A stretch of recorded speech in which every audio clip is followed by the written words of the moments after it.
Chat music. Hi.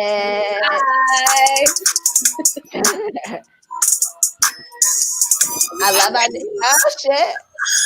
So, we got logs and everything.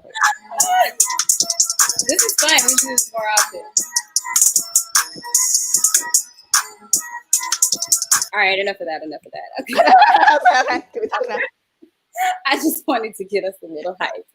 What's up, everyone? Welcome to Yup Live. You are tuned in to the latest and the greatest urban politics and professionals show. I am your host, Shariq LeMay. I have our special guest, but always here, always repping executive producer, Miss Catherine.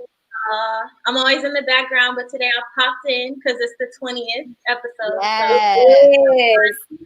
20, shout out to us, 20. Like, and of course, we have Miss Jasmine Laverne. Hey, I'm excited for our show today. Just relaxing, chit-chatting about what's been going on after this election. I know. It feels like it's been forever. I know. It hasn't been too long, but we have a whole lot of things we want to get off our chest. And then we're going to also kind of recap these last 20 episodes and, you know, what we all plan on doing next. But before we do, I do want to bring in our special guest for today. We're bringing him in a little bit early because we know he has some pretty good points and some pretty good engagement. I've known this gentleman since I was 18, so about 12 years or plus. We met at San Jose State. You know, shout out to SJSU, the Spartans. I'm going to go ahead and bring him in and let him tell you guys a little bit about himself. So welcome, everyone. Dimitrous. Hey, what's up? What's good? Hey, look, I got to tell you, first off, when you told me this is the 20th episode and I was telling my family, y'all going viral because everybody is it on channel 6? Is it on Fox? I'm like, no, you gotta zoom in on the link. You gotta jump in on the Facebook Live or the YouTube Live. But the fact that you guys doing 20 of anything is phenomenal. So thank you for having me. I appreciate you. Look wonderful, ladies. Thank you. You do yourself. It is 20 episodes. Can y'all believe it? Well, technically 25 because we had that mini episode in the beginning. To talk about RBG. But 24 episodes, which is crazy. And today is also 11/11, you guys. So that's very good numerology. Angel numbers 11. I said today I was going to celebrate when it turns 8:20 p.m. Then it's going to be 2020 11/11/2020. What? 2020 is the a military time, so it's going to be at 8:20. Oh, got it. Yes. 2020, and today is also Veterans Day. Yes. Oh, you get me? I get you. It's when everybody really energy. I love that. I love energy at 2020, which is 8:20, 11/11/2020 tonight. So you guys make sure if you're on the East Coast, it already passed. But hey. Oh yeah. But it'll still be 2020. It'll still be 2020, absolutely. But that's the day that's the moment in time that I decide I'm gonna either meditate, say a little prayer. Yes, I have my crystals right here. In that minute. So yeah. So shout out to y'all for having good energy. Yes, crystals. But we do want to go ahead and open it up and talk about this last week. The last time we were on and speaking with you all, we had a very tense post-election night. We still hadn't gotten any answers, but since then we have been giving a new president and vice president-elect. So shout out to the change that's going on. It's like we feel we can finally see the light at the end of the tunnel. I know, kind of. But just going around the table, what are you guys' thoughts? I'll start with you, Dimitrous. How do you feel about the outcome of the election, or still pending outcome technically? Yeah, it's really interesting. It always reminds me that I got to continue to be ahead of the curve because like these things are moving so fast with technology, with our calendars, with our lives. And like 2020 is here. We're in the fourth quarter, right? November. So what's next? Vision board parties, thinking about goals for 2021, right? And then actually evaluating what's been happening, right? Checking in with ourselves of like, you know, what's going on with this year? What's happened with us with COVID? What are things that we could have done better? And so when I see the presidency coming, it's like, hey, it reminds me I need to do my own inventory as well. Mm-hmm. That's very good. Catherine, how do you feel now that they've announced at least the president? Good. It feels really good to be a Black woman. I'm gonna just say that because we have our first ever, you know, elect. I'm not cool yet, but I'm still on edge at the same time because he's still in office at this current moment. He still hasn't completed. So I am happy, but still on edge, and I just want to see what happens. Yeah, definitely. What about you, Jasmine? Like I said, it feels like it's a light at the end of the tunnel. We have 71 days still with this president, or maybe 70 at this point, more days, and we're seeing what he's doing with our national security. So that's scary, but like Dimitrous said, I'm very excited about like fourth quarter. It's go time. I've been talking to all my colleagues and associates saying like game time. You want to chit chat about how we're doing this weekend? No, game time. Yeah. Absolutely.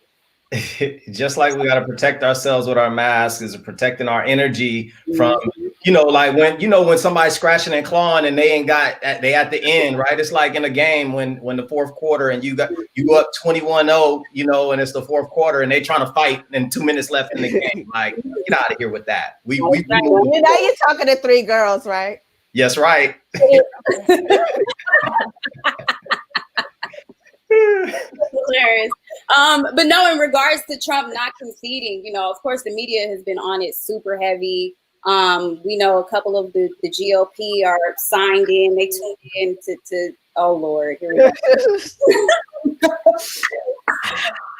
They are tuned in. They are tuned in and completely on Trump's side, including Attorney General Barr, who we knew would be, as well as who we were hoping to vote out this election, Mitch McConnell and Lindsey Graham. How do you guys feel? Do you feel as though the Republicans are playing their role and they're being smart, being that we do still have some pretty major Senate seats that are going to be up in a couple of years? Or do you think they should just get with the program and get Trump out of there and concede on his behalf, so to speak? Well, apparently some of the GOP members have been calling Democrats, even calling Bernie Sanders, congratulating Biden's victory and saying pass on the message, but they can't say it publicly, which I find very interesting because you're basically proving that Trump has you in his back pocket. Mm-hmm. I think when we look at Georgia and all the people that are still counting, we have to be very careful about who is still in this man's back pocket. Yeah, definitely. Catherine, how do you feel about it? I'm kind of with Jasmine. I think that there's like behind the scenes they are congratulating and they know their time is up. Like they know Trump lost, but at the same they have to kind of save face and be on his side and back him at the end of the day. So it's tricky. Mm-hmm. What about you, Chat? Same. I totally agree. When you look at the systems that we're wrestling against, that they never want to admit, even when they did this to Obama, right? Even things that are positive, that are actually making drastic and documented changes that nobody could deny, they're still going to deny it. And so, you know. And then, you know, what's funny? It's like Georgia is recounting all these votes by hand, by physical labor. And you want to talk about a waste of taxpayers' dollars. Right. That's especially in this time where we need COVID relief. That should be your number one priority. We already saw you not waste our taxpayer dollars, and thank God for Amy questioning that Affordable Care Act, Supreme Court, like, thank God we talked about her in the past. But I think it's just, we're seeing politics play out and it's at our expense and it's not benefiting us. It's just horrible. Yeah, absolutely. I mean, I get what they're trying to do, but I think above all, you know, what we have been hearing from the Biden campaign, as well as with Kamala Harris, is that it's time to get away with the divisiveness. And I think this is furthering and deepening the divide between the blue and the red, I'll just call it, which is like, if you look at it, like they're hardcore gangbanging right now. Like they are set tripping. They mad about Pennsylvania. They mad about Georgia and Atlanta. It's a whole set trip just playing out in our politics and in front of our faces, and it's unsettling.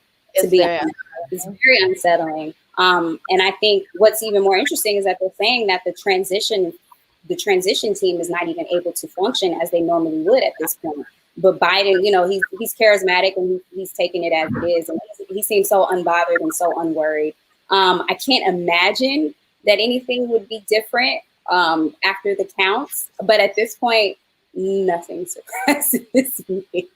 Absolutely nothing surprises me. I just want to sign up to be on the Trump eviction team. I want to show up. I want to be a part of that eviction team. I will drive that U-Haul. Right.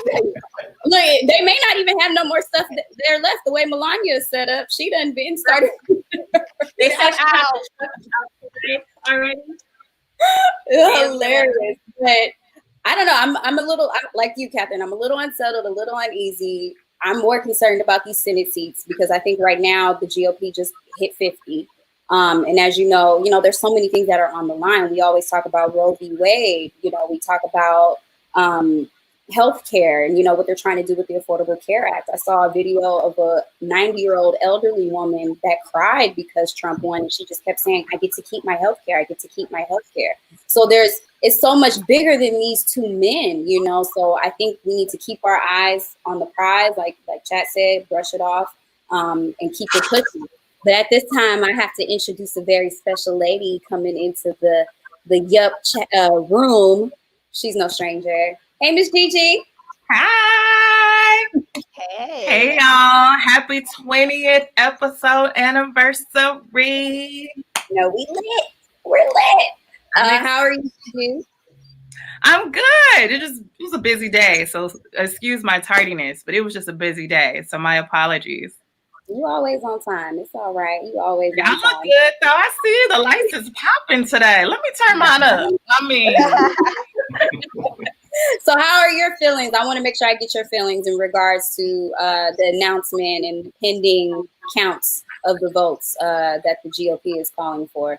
You know what? Unfortunately, I don't think it's over.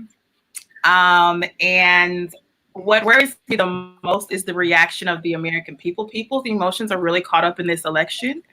I've seen celebrities cry and cuss, and I think that when they announced that VP Biden was the president-elect, there was a lot of happiness and joy. And I think that that's what some of the people needed in order to get their spirits up, because there was a lot of anxiety.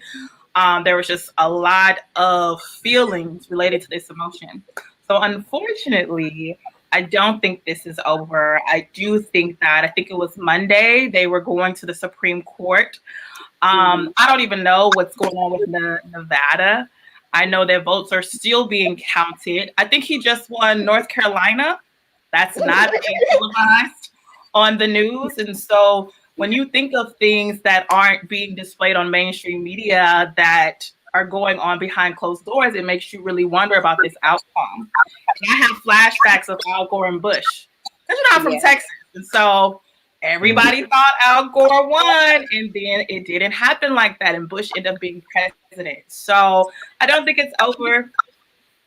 And I'm more concerned about how the American people are going to react when the final results come in. That's a good point. Because I was going to talk about a book called Dying of Whiteness, and backtracking what Dimitri said before you came in, Gigi. The divisive, and kind of wrapping this whole conversation up, is the divisiveness right now against what is best for the country versus what's best for the 1% and the people in power is kind of what's at stake here. Yeah. And it's very possible for Trump to stay in. And I'm not worried necessarily about the right wingers. I'm worried about the Democrats and the progressives, because LA, we see, is still boarded up. So they know in the next 70 days, we're still going to be boarded up. we're still going to be in this state of kind of anticipation. Yeah. Mm-hmm, definitely. So speaking of being boarded up and being shut down, I got the most annoying alert on my phone last night from the county of Los Angeles about what's going to inevitably be another shutdown. Let's just keep it 100. COVID has been spiking once more. As we know, it's getting a little colder outside, as well as people getting a little hotter outside because people don't know how to sit down and relax. So we have some spikes. As we know, people were out celebrating, specifically in LA. We've had the Dodgers win, we had the Lakers win, now this election, and it's getting quite crazy. However, this was announced as of yesterday or today, Pfizer, the pharmaceutical company, has announced that they have what could be a possible cure, which is 90% effective. So many of us have already spoke about how we feel about these vaccines. And these shutdowns. For one, well, how do you guys feel about the announcement of this potentially 90% effective vaccine? How do you feel about the timing of it, being that it's after they announced Biden's win? Because I know some people felt some type of way about that. And would you take it? I'll start with Gigi. Well, listen here. I told you guys, I don't know, it was a couple of weeks ago when I was watching Biden, that when they asked him how he felt about the vaccination, he had a lot of big words and jargon, but the reality is it sounded like he would mandate it. And so I rewatched the clip over and over again, and I posted it on my story, and I was like, what is the answer to this? And everybody was like, it seems like he said he's going to mandate it. It seems like he's going to say he's going to mandate it. So I think that everything is calculated. I think that nothing is a surprise. I think that they will definitely, how can I say this? I think they'll definitely push it for the safety of the American people. And so it'll be interesting to see how it all plays out, but I don't think it's a surprise at all. And this is my first time hearing, this is not my first time. This week is my first time hearing about the 90%, rate that it's just going to be this magical vaccination. And we all know how vaccinations work. We know the ingredients typically in vaccinations are not safe. Some of them have formaldehyde in them. Some of them have animal parts. And so it's definitely going to be interesting. It's going to be an interesting couple of weeks. Yeah. Dimitrous, what about you? How do you feel? Look, I don't know, and I don't presume to know. But what I do know is that a lot of vaccines and a lot of data has come out how, it affects us as Black people very differently. We know that the medical system is geared around a European standard. And a lot of times we have some kind of internal data that we have on our own biological history and ancestry that doesn't align with the American way. And, there's all types of media and things that are talking about, how we as a people need to be getting vaccine. But I have to kind of defer to the experts. I'm biased because I can be a little bit anti, some of those things. But at the same time, I know that there is some sort of balance of, how that affects, especially even when you look at COVID, right? And you see football players and people and sports athletes, and they're like, oh, I got it and I'm good. But, we got people dying and things like that. So it's really tough for me to kind of digest it, but that's kind of where I'm at on it. But would you take it? Would I take it? Right now, no. Now, no. All right, Jasmine, what about you? I have three things. One, I think that this 90%, I think the 90% all of a sudden, once Biden gets in, is kind of like, oh, now he's going to distribute it, blah, blah, blah. I feel safer that Biden distributes this rather than Trump distributing it. I think that Trump is going to try to make everyone take it and do what Gigi said earlier in our episodes in our season, where if we don't get this vaccine, we can't go to school. If we can't get this vaccine, then we can't do this. And they're trying to give it to us and make it so accessible that we get it at CVS. So I think that I'm a little shaken by it as well. But I do think I'm shaken by it because Black people don't participate in these studies, and because we have these ideas that we can't trust the system. So that's my opinion. And then I was laughing. My third thing is I'm laughing because this one girl on Twitter was like, look, if it means I can go to the movies and it makes me have one arm, I think that's pretty cool. So she's down to get the vaccine. However, Jasmine is not. Yeah. Catherine, I'm going to throw it over to you, but I just want to point out something that you said, because in my mind, honestly, it seems as though the GOP and the Republican, the red base, are the ones that'll be like, no, don't try to force us to do anything. They're like super anti-government control. I feel like outside of Black people, a lot of the Democrats and those people will be actually for the vaccine. But I think the urban communities, I think we're kind of alone, isolated on the front that we trust our government to a certain extent, but we still not taking that vaccine. Also, what's interesting about the vaccine too is that it's supposed to be like held at a super, super low temperature. So the transportation of it is going to be very not so accommodating to the typical transfer of vaccine, getting it out to the public. So it's going to be real tricky. We're talking tax dollars, all of that. And it has equity implications on it, exactly like you're saying, when you're talking about people just being able to be informed and have access to the information, right? When you look at California and Washington State and these people that have, high percentage of states where the kids opt out, right? And the parents go get these medical exemptions or these different things that they have to do, right? Mom and pop who are working 2-3 jobs or barely living below the poverty standard, they don't have time to be trying to navigate through these things. So a lot of times you see that where we just, as business as usual, just get rolled through the pipeline, just like you're seeing with the COVID and online learning, right? Some kids got, oh yeah, come study in my 5th bedroom, whereas some kids are trying to share one laptop in 3 kids trying to share one laptop in a 1 bedroom. So it's across the board, and this is why people, I think, have to be cognizant of a lot of this right-wing rhetoric that kind of drowns out the things and the policies that's been consistently keeping Black and brown people down. Yeah, absolutely. Catherine, what are your thoughts? Well, I have a daughter too, so I'm curious from a mother's perspective. Yeah, I definitely wouldn't take it at the moment. I would probably wait a couple rounds or a couple releases until I feel safe. Because I have a daughter. I have a 4-year-old daughter, and I'm not sure that I would want to risk anything happening to her should it go wrong. So I would definitely not take it. And there's a lot of fear around, for Republicans at least, if Biden is president, that Biden's going to take their rights away and that we're going to be mandated to take these things. And personally, I don't want to be mandated. Right. And I do think that people say no until other people start doing it. So people are swayed by comfortability. So as Jasmine, as you were saying earlier, if I can do whatever I want to do and life get back to normal if I take this vaccination, then some people are like, they're going to do that. And then there's other people that's like, oh, I'm never, ever, ever going to take it. Just like they said, I'm not going to go outside. And now you see people going outside.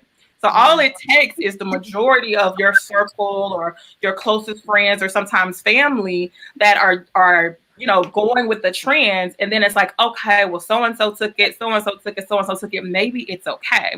But the reality of it is people of color, specifically Black people, aren't really signing up for these clinical trials. I get those emails like, hey, do you want to sign up? I see the commercials. And so you haven't had the opportunity to really test this vaccination on everyone. As he was saying earlier, we all know that the pharmaceutical companies are built on Western medicine. And so for those people that are in a more holistic approach that doesn't even take the flu shot, and you're trying to introduce to them this vaccination that we never heard of, it's just going to be a lot of, I think, push and pull, I should say. Yeah. And I think it's going to be a lot of people that said that they're not going to do something, just like people were like, I'm not going to take my kids back to school, like with COVID. And then they, after a couple of months, they tired of them kids and they taking them kids to school. You know what I mean? I've seen it, you know? And so I think it's going to be super interesting to see in a couple of months how everyone's personas is going to change and how everyone's moods are going to change once things really start rolling out, because it's just the beginning. Right. And I wanna know if it's going to be accessible like the flu shot, right? Because that's a vaccination. Right. If they're talking about, oh, some people have milder cases because of the viral load and blah blah blah, then I necessarily don't money, but I don't really need the vaccine if I'm I don't know, because of pre-existing conditions, and sometimes it kill people that don't. I just don't know. They be telling us anyway. Well, definitely. I'm curious what's going to happen. But speaking of personas, you know, party ain't a party without your boy Bobby. So, hey, look who it is. What's happening? How y'all doing? We had 6 people. I know. I like it's a full house today. This is cute. I like it. Me gusta. Well, Bobby, I know you were kind of listening in the background a bit, but I have to have you weigh in on this topic in regards to Pfizer and the 90% effective frozen vaccine. You know, it's a bit crazy, but what are your thoughts? I think it's only fitting that I go right up to GG too. So, this is a great warm-up question for me. No, I agree with what everybody's been saying. You know, it's going to be interesting how it gets rolled out. It's going to be interesting how the American public reacts to it. I think there's a lot of skepticism, and that comes from the top down, from our current president. You know, when your current president is telling false truths and lies, people can't trust what's coming down. So it erodes the trust in all of our systems. That's including the FDA. That's including the medical industry at large. So I think the first wave of vaccinations, they said that it'll be free for everybody in the United States of America, which is a good thing. But I think people will be hesitant to go at first. But as to Gigi's point, when you want to go on vacation, when you want to go, you know, to a hotel and they're like, hey, if you don't have the vaccination, you can't come in. If you want to go on a cruise, I think that will motivate people because you won't be allowed to really re-engage with the world. You won't be able to go to football games and stuff like that until you take it. So I think that's going to motivate people to take it. And I pray that it's extremely effective and more importantly, safe. It doesn't have any long-term ramifications, but we really won't know that until we take it. You know? Until you take it, you gonna let us know? You let us know. Can I bring up just a comment from RJ that says, LOL, I for sure won't take it. I don't care who distributes it. And I think a lot of people feel that way. They like, I don't care if it's Trump or Biden, whoever's trying to mandate it, like, I don't want to take it at all. So you want to get the flu shot? No, I don't. Listen. I don't either. Listen. So why am I going to take this? I don't even take the flu shot. Yeah. What were you saying, Lawrence?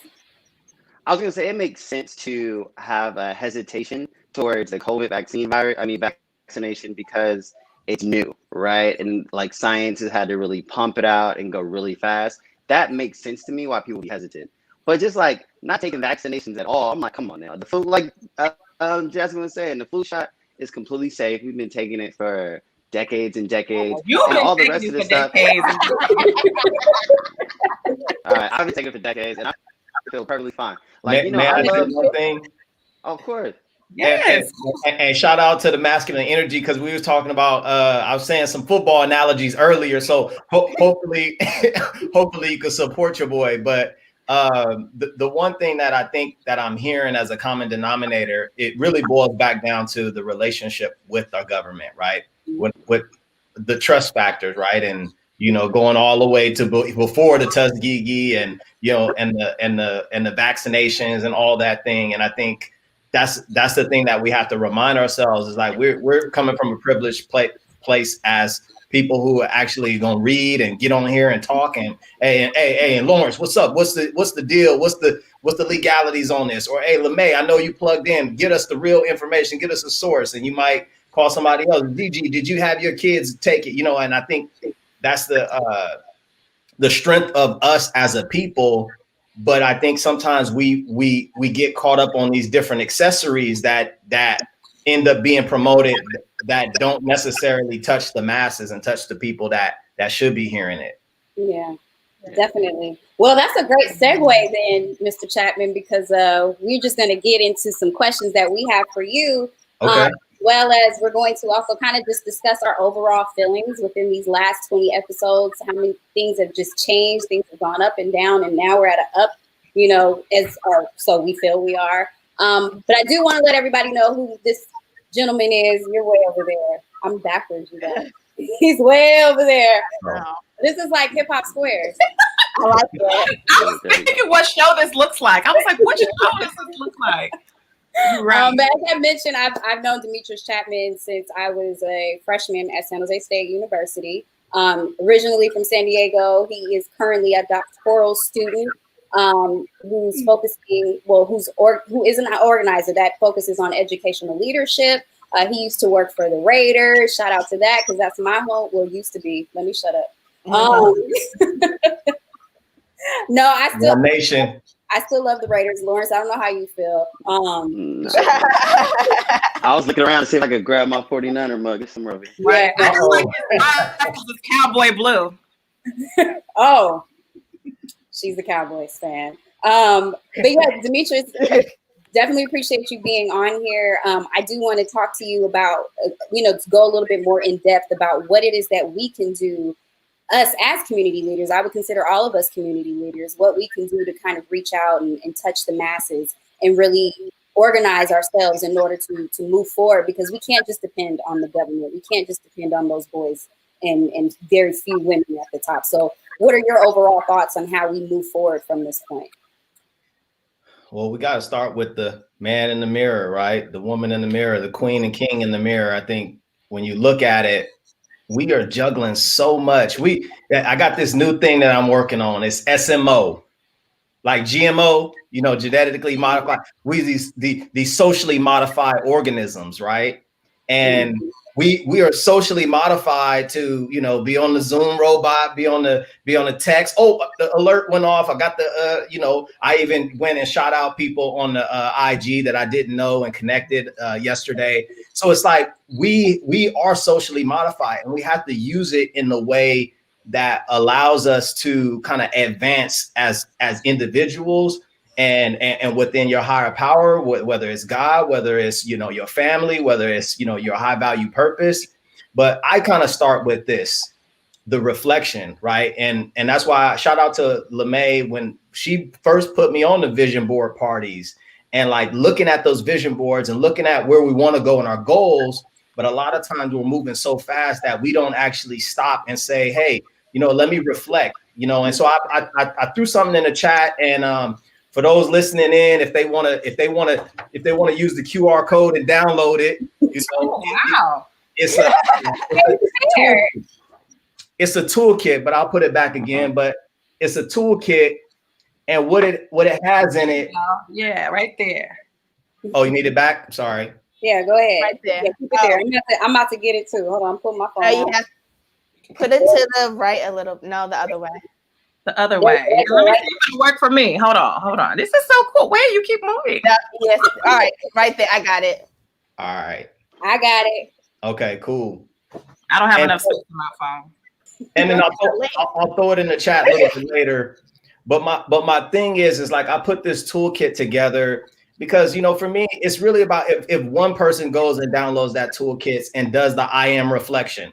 And it's something as simple as it's just a PDF, and it just has I am, I was, I will, I have, I hope, I think, I believe, I have learned, right? And you can have it based on your last 30 plus years of your life, or you could do it for this year. And so I just tell people to utilize this worksheet and having a starting point, right? Kind of like Siri and your GPS, you got to have a starting point for your location. And so something as simple as this is going to help you kind of figure out that trajectory, or your starting point before you go to your trajectory. You know what? Speaking of vision boards, a couple years ago, I did a vision board, and I put Phoebe Robertson, and who was the girl that she had a show with? Sharik, you know. Maybe on, you're talking about On HBO. It was on HBO. I haven't seen that one yet. So y'all in the show know. But anyways, and it was them sitting on a bed, a hotel bed, eating burgers. Child, I manifested it. That's my life. So vision boards work, y'all. Definitely. And yeah, we're guys, make sure you guys keep tapped in with LeMay Day, because we always have our annual vision board party. Last year was the 5-year vision board party. Gigi was there. She brought in a whole squad. Wow. We went on tour last year, so I'm thinking this year we're probably going to make a special appearance in DC during the inauguration. Yes, love it. Be on the lookout for that. Definitely. So we got to figure out, we might be having these shutdowns this winter. That's true. So that's something else. Go ahead, Gigi. I was going to say, Dimitrous, I love this like idea and this concept. I think it's amazing. So I kind of wanted to know from you, because I don't, you know, me and my girlfriends, we talk about what's one thing that we've learned during quarantine. But I want to ask you, especially as a doctoral student, and then you have this amazing like affirmation app / thing going on. So what's like one thing that you learned during quarantine? Ooh. that I gotta get out the house. Okay. No, I'm really I'm really like a scientist meets meets like a ball of energy, like, because sometimes you see like people in the science space are introvert and don't like dealing with people and they focus on the things, but me, I think I have this balance of like coming into like the library and kind of working on these solutions and understanding solutions and having one-on-one conversations with Lawrence and LeMay and et cetera, and then going out into and hitting boots on the ground. And so I think with me, I really learned that there's so many ways that you can help people without even getting so complicated. We see people, buying up grocery stores and feeding people and doing all these different things. But there's an organization that's literally 3 blocks from my house. And something as simple we started doing is we cook 2 meals a week for the organizers, right? So, and they're pretty much plant-based, and me and my wife been doing the vegan plant-based thing for like 5 years. And so they're always thrilled by having just a good vegan meal, not just some trash that's out there. So like something that simple, right? And that's why I kind of encourage people in step 1 is to do this reflection. And then step 2 is take action. And so in that download on that QR code, it'll take you to the other form, which is really having you dial in the steps A, B, and C. And step 2 is really identifying something that's within you or within your skill set, whether it's cooking, sewing, right? You might just be a good listener, right? Those things, I mean, they got phone banks, they got text message bank. Maybe you don't got no time. Maybe you got some resources. Maybe, you just go and do a 1-hour consultation for a group of people about legal services or helping somebody do their TurboTax. Like those things that we've been rooted in back in the 60s and even before then, when our communities were tight and we relied on each other, those are the things that we have to get back to. When you even look at like Martin Luther King, when they did the bus boycott, right? And they shut down the whole transportation system, right? They had everybody giving up their cars. Hey, LeMay, come get my car. You're going to go pick up Lawrence and take him across town to work, right? You do that now, people are like, oh, I ain't giving up my Tesla, or I ain't giving up my Beamer, right? Maybe that's an assumption, but that's the type of mindset we have to get back to, this where like the perpetual and residual effects of our resources are not ours. They're the communities. They own them.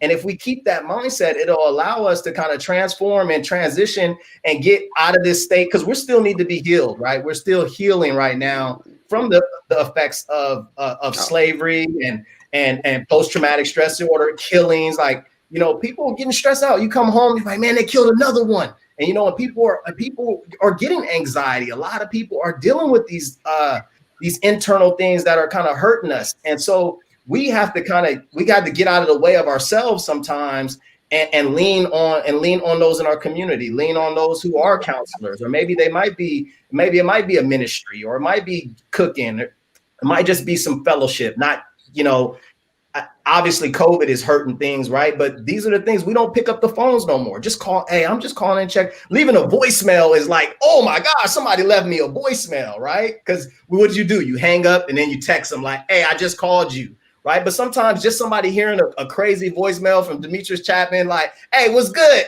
Hey, we doing it live at State Capitol Sacramento. We all right. I know it's COVID, but we doing good. Hang up and they be like, all right, I'll catch you on the next time. So that's so, I'm just kind of, I get enthused by this. So it's like, this is my life and this is what I do. And it's just bringing that ball of energy to share with others. Definitely. Speaking of what you do, I know that you were heavily involved with the sports world. And this is kind of an open question to all of you guys. I saw that the NBA announced that they're going to be bringing back the next season starting December 22nd, which doesn't seem that long from now. And they just ended. And I don't know, some people are happy. Some people are like, what the heck? Like, COVID is spiking. What are you guys doing? So I'll start with you, Dimitrous, and I'll kind of let everybody chime in. Do you feel this is appropriate? Do you feel like, of course, we know money is always a factor. But do you feel as though we should be allowing the NBA or any sports for that matter, being that we have like millions and millions of cases? We are #1 country for COVID cases right now. Or do you think we just need to learn how to adapt? Dimitrous, what do you think as someone who advises athletes? Yeah, man, it's tough to look at that because we got to step back, right? And we got to look at the actual framework of our country and how we were built, right? How we were organized, right? And when you take all the fluff of the news media and the commentary and all that, right? It's about resources, right? It's about getting the viewership. It's about our data now. It's about, getting the message across. And so, I do celebrate those athletes who are able to get out there. And what's funny, I have these cards that are on my desk and every day I pull a new one. And today was actually activism, coincidentally, right? And so I kind of celebrate those athletes. I want those. Yeah, all the little tools and stuff. Like, yeah, that's what it's all about. It's like the Chattman and Batman. I got Alfred in the back. He got all the Lucius. Remember Lucius from Batman? He got all the accessories and the new car and all that. I got to get the resources for y'all. But see, the difference between my resources and how this is the system does it is like they harbor them. It's like me. It's about me. It's about me, right? And that's what happens is, for far as like looking at the NBA, and it's like I celebrate what's his name, the CEO or the president, and those, because those athletes, they have a lot more power than football.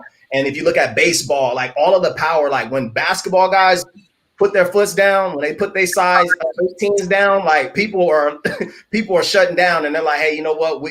The system of the NBA is gonna listen because those guys have built that into the system. So if they're doing it in a safe manner, in a bubble, in a space that they're not putting their family at harm, and they have testing protocols, I kind of support it. Do I say it's the right thing? It's tomato because you got to pick your battles. And does the sports help some people's sanity right now? Right?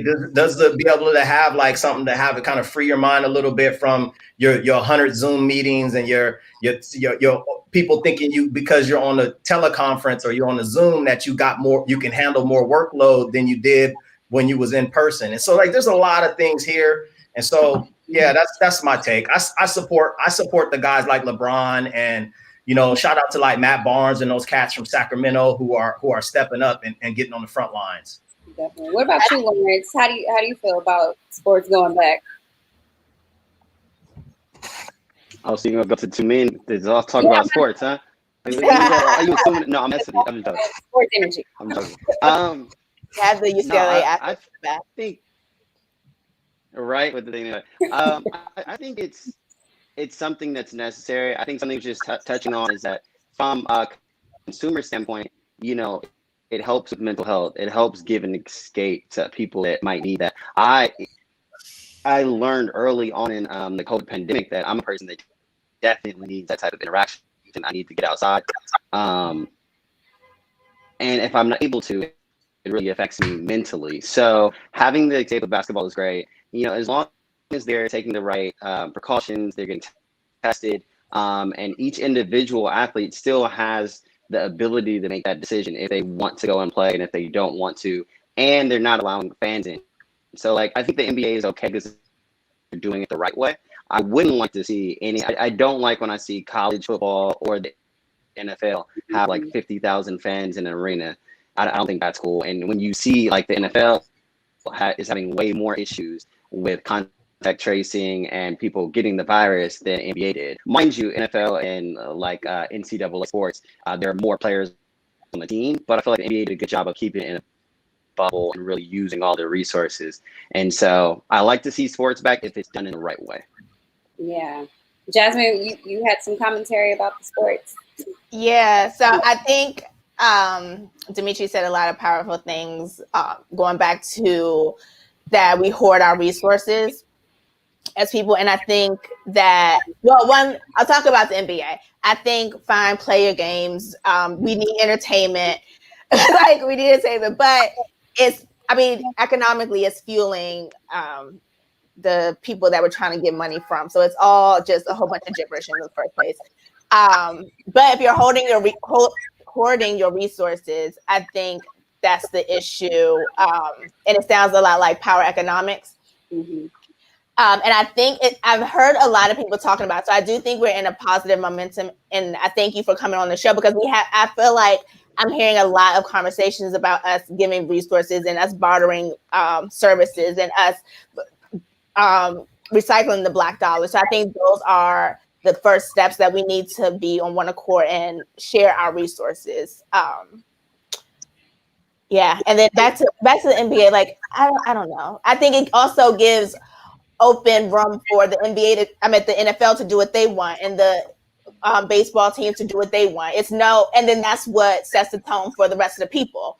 If you're letting one person do something, you gotta let everyone do it. And I think that's what is going to be the issue. Yeah. Does anyone else have some? I will say this. I feel like when sports were off, people were a lot more connected to their families. I saw a lot more engagements, pregnancy announcements. Like, you can see people were really spending a lot more time together. And so I think, though, a lot of the women were really happy, but I also saw on the other side, morale for men kind of went down. They're like, where are my sports? Like, I need my basketball. I need my football. And so when sports started rolling back, I just saw kind of a shift happen, and people just overall seemed a lot more happier. I can't lie. I was happier that sports came back too. And I think we just have to remember there's freedom of choice. No one's making you go play. Yes, you have to provide for your family, but hopefully you saved and you have other investments. So in the event that they didn't feel comfortable, they're not obligated. The same thing as a fan, like the stadium. A lot of I was on the flight, what was that, maybe a month ago when the Dodgers won the World Series. I was on a flight to Dallas because that's where I'm from. They were able to see that in person. They weren't doing that here in LA, but in Dallas, you're able to see a worldwide breaking moment.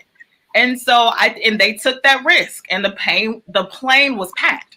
So I just think that everything is a choice. Everything, at least for right now, I don't know about the future, but everything is a choice. You can choose to play, or you can choose not to play. You can choose to attend the game or not to attend the game. You can choose to get on that flight in order to see your team, if they're allowing you to see them or not. But I definitely think there is something to be said about sports and the overall morale, because it seemed like people were happier once they came back. We were happy when we had Versus. Y'all tuned in to Versus? That was all gender. Yeah. I love Versus. I like Versus. And we all have choices, but not to take shots at Texas. Texas does have the most coronavirus cases of any state ever right now. Sometimes you look for other choices. Okay. We all know that the media sometimes we just don't know. No. Because the media, I think the media would have played it down versus. I think that 1 million is them playing it down. You think so? I think the media persuades depending on what they want to accomplish, just like the vaccination and the 90%, all these amazing benefits just happened to drop right after they announced that Biden was the new president-elect. Everything happens, it's just interesting. Just like we got that text on our phone, if you're in LA, that, oh, COVID cases are rising, stay inside, wear your mask, practice social distancing. It's just interesting that all came on the same day. Right. Dimitrous, you had something? Yeah, I kind of want to go back to kind of what you said about like staying at home and choices. And that's really what it boils down to, because it makes me think of something my mentor told me. And he was just talking about like just this battle between good and evil, and like good and bad and right and wrong. And he said for every bad thing, there's at least two good things. And so like, yeah, the internet's got a bunch of salacious stuff and things that is just unrighteous. But then you can go to school, you could be a home-based mother, building a business, right? A dad could be, talking to his kid while he's overseas as a veteran, right? Like there's all these things that we can utilize, and kind of like, I'm gonna give a shout out to the women right now, because, we got all these guys who be complaining about their girls or their partners, watching this show and this stuff is trash. And it's like, yo, bro, you watching a soap opera for 8 hours on the weekend, and that soap opera is football and hearing Stephen A. Smith and all these ESPN commentators. So it is no difference, except you probably have a longer period of time of watching that stuff, And so I just think it's an ebb and flow. You have to balance it out, right? You have to be intentional about your family time, intentional about your me time. And if that is watching the sports, or if that is using that time to advance and better yourself and give back to the community and utilize your skills, that, your gifts that you have. And I think a lot of us, myself included, don't always utilize our gifts because, we're tired, we're burnt out. But what I realize is like when man uses you, right? If a man or somebody, you have a relationship and they use you, or if I came to your house, Lawrence, and I stole your UCLA athletics, be like, man, that dude D came over here and stole my thing, and he used me, or he took advantage of me. But I just feel like when God uses you and uses your gifts, like it's like you're like, give me more, do it again. We started feeding 2 days a week. And then it's like, oh man, well, let's hook them up. Let's do this. Let's just feed even more. Let's feed more people. Let's adopt a family for Thanksgiving. Let's do this, right? And I know people ain't with the holidays all the time, and they don't. Sports hella dramatic. I couldn't. Dramatic, RJ. I agree. I love it. There you go. But anyways, but it's the banter, right? It's just like girls having conversation. Hey, you looking cute. Where'd you get your shoes from? And y'all spent a whole hour talking about just the tire, right? We spent the whole hour debating on who's the best running back, or who gonna win the Super Bowl. So I think it's conjecture, but at the same time, we've got so many things that we could be doing. And I'm the first person to look in the mirror and say, I could be utilizing my time better too. So. Well, we got a few minutes left, but I do want to do a roundtable, and I kind of want to put this question out there, especially to our producer and our host. 20 episodes.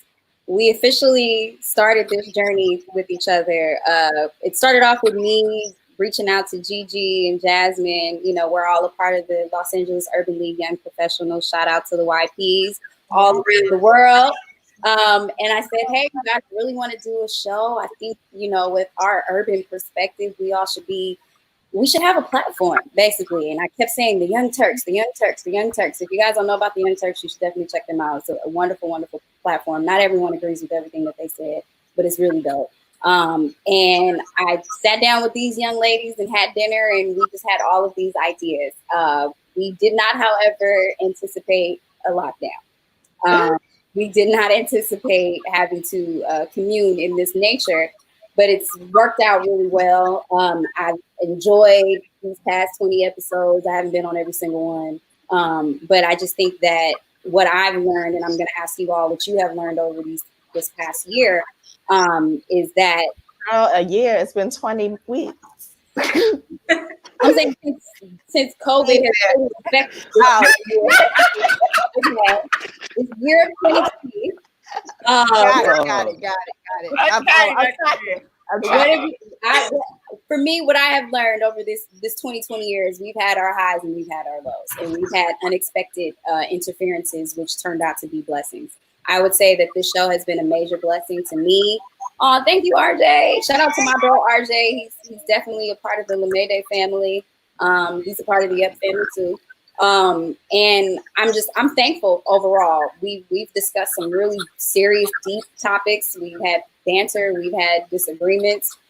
We've disagreed a lot, but we always come to a common ground. So I want to say I appreciate you guys. And then I want to throw it over to Catherine, who I brought onto the team. She's always been just an amazing influence, a hard worker. She's thorough, as I don't know what. You can't have her. She's ours. But Catherine, if you want to just kind of reflect on the last episodes that you've been involved with Yup and your overall feelings regarding this up and down year of 2020. Yeah, first of all, I'm grateful because I think I hit Sharika up telling her I want to get back into media and everything, and she just had all these opportunities for me. So thank you. And it's been really fun so far. I came in about like episode 12, I think 12, 13, and just learning from all of you guys has been really fun. Just putting my producer hat has been really fun, and I learned a lot about myself because I am a mother. Like I learned about multitasking and just that I can do it. So that's been really nice. My favorite episode so far was the relationships one with when we had the guests, the married one. Because I am married and I'm young, but you don't see a lot of other young couples that are not super religious or like they were just really chill and cool. So it was really cool to relate on that level to them. So it's been fun. And here's to 20 more, 30 more, 40 more. Yes. Gonna keep going. We got studio. Yes. Right. Yes. All right, Jasmine. Yeah. What are your reflections? So 2020, what have I learned? I learned a lot of balance. I think since 2018, I've been go, go, go. So the pandemic kind of forced me to just sit down, reflect, see what my next move, make my next move, my best move. So it kind of slowed me down, kind of let me be more grounded and prepared for what's to come, kind of observing what's happening in politics, observing what's going on in the world around us so that I can move better in the next decade. So I'm grateful for 2020 and I'm grateful for this show. I'm excited to be here. It's been on my vision board to be a hostess of the mostest. So thank you for allowing that to happen, Sharik. Bobby Boy Bob and then Miss Gigi. I'm so thankful to be a part of this wonderful cast, be a part of the show. As any of the fans know, I think I came in around episode like 5, 6, something like that. I was introduced to the show by a friend of the show now. I'm a Christian, and as soon as I came on as a guest, I was like, this is just a wonderful idea, wonderful cast. I can't say enough about how much I've learned and my ability to like interact with other urban, intelligent, young Black women. I feel like my perspectives have been challenged a lot, and that's a good thing. I think I've grown a lot, and I don't think people realize how much stepping out and just meeting new people, communicating with new people. I've learned from people in the comments. I've gained friends from the show, so it's been a great experience. Overall, in 2020, I think the number one thing I learned was that at least 60 to 70% of the shit that I valued in life really isn't that valuable in regards to cars, homes, anything materialistic, even like career goals and aspirations. Like I really got a time to like sit back and look at my life from a philosophical and a religious standpoint and understand that like I'm already at, and I think a lot of us would be if we really looked inside of ourselves, we're already where we already wanted to go. We've already like crossed over to that other standpoint. I'm just so grateful for the little things with COVID, just my health and my family. And with that, the silver lining is that with all the craziness going around, I feel stronger, I feel wiser, I probably feel better than I've ever felt in my life. So thanks to the show. Thanks for 2020 for sitting me down and making me appreciate things. Yeah. Gigi. And thanks to Gigi for keeping you on your toes, right? Oh, especially Gigi. Gigi, you got to take us home.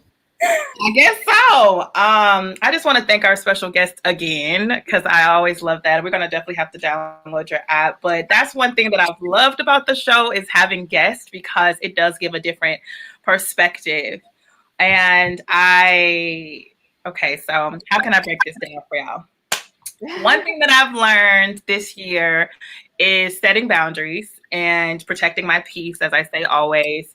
I think it's so important to set your boundaries, because if you don't, then you'll end up doing things that you may not be comfortable with. And so I think that's one thing that I've learned during this quarantine. The two shows that I love the most was, of course, Celebrities and the mental health episode. So if you haven't checked it out, check it out. But that's because I'm in the mental health field. So that was one of my favorites. And then the gun episode. That was a good one. The gun episode was one of my favorites. So you guys have to check that out as well. I do believe in the importance of protecting yourself at all times. And like I said in that episode, it's better to have and never use it all than to not have at all. And so I think that those two were my favorite. I have learned a lot. I've grown a lot. Like many of you have said, we've had some heated disagreements where we've all had to sip tea. And just because we all know that we're here to educate the people, and through education comes growth. And one thing that I mentioned last week, this election has divided a lot of people. The cutoff in cancel culture is at an all-time high. And this is the time to really bond together, cherish your friends, cherish your families, reconnect with those loved ones. Tomorrow is not promised. We've lost a lot of people due to COVID and other things. And so thank you guys for rocking with us. You know what I mean? I hope those of you watching, you'll continue to rock with us. Feel free to connect with all of us on our social media platforms, as well as Yup_network.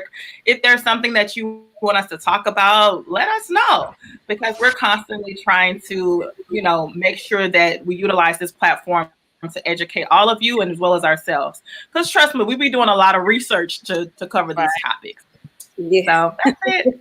We're here to be a voice for all young urban professionals. Yeah, absolutely. And just to piggyback off of what you said, thank you, Dimitrous, for coming on. We really appreciate it. Can you let everybody know where they can find you, your hashtags? We know you got social assistant popping.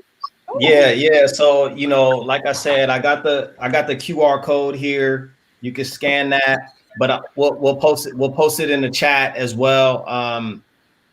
I'm trying to, there we go. You can QR code it. But the best way is at Social Assister. We're launching the website. We're actually, my wife and I are kind of finalizing our plans to do this Father of the Year showcase that we're going to do in 2021. And it's really about countering some of the negativity and the slaying and murders of our Black men. And so we want to honor those fathers, and we're going to do a little community thing where we focus on concentrated zip codes and then have one big showcase. So it's going to be live, and we're really kind of building the framework, and not just what we think, but we want to talk to the community.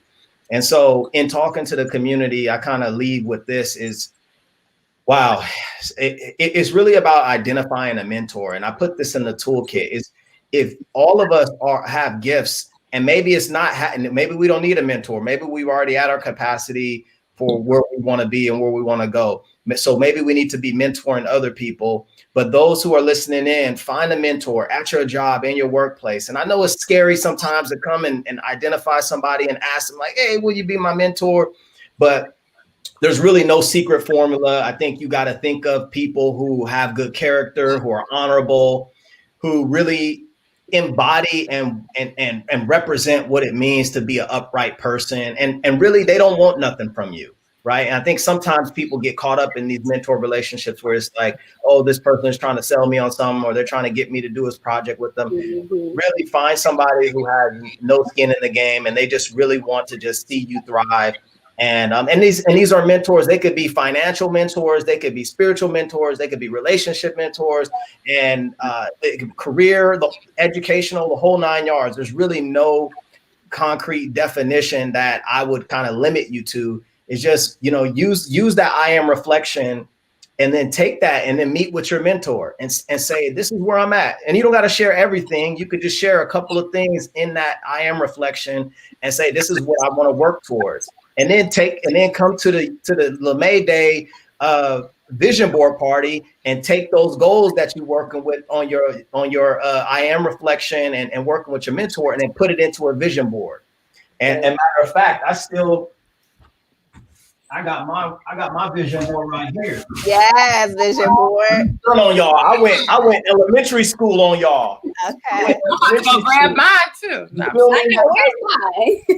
so I told you I'm a jet setter, mine's in storage. and look, even at the beginning, I had here like connection. Everybody's hands. Okay.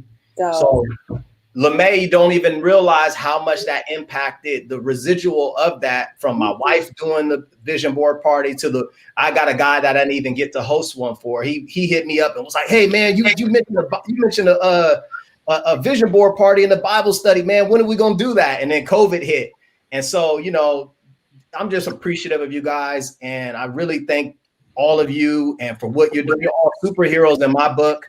And when I look back, a crazy story.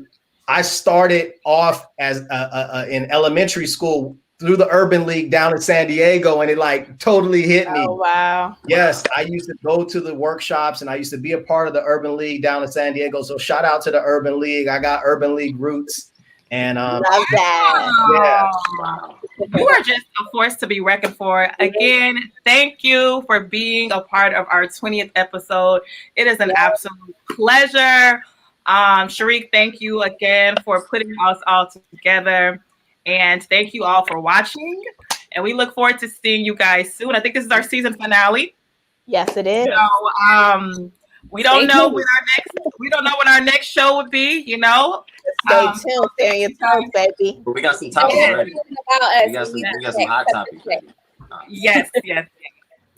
All right. Well, thank you all so much for tuning in. Thank you again, Dimitrous. I love you guys, everyone watching and my team, and we'll see you guys. Bye. Bye.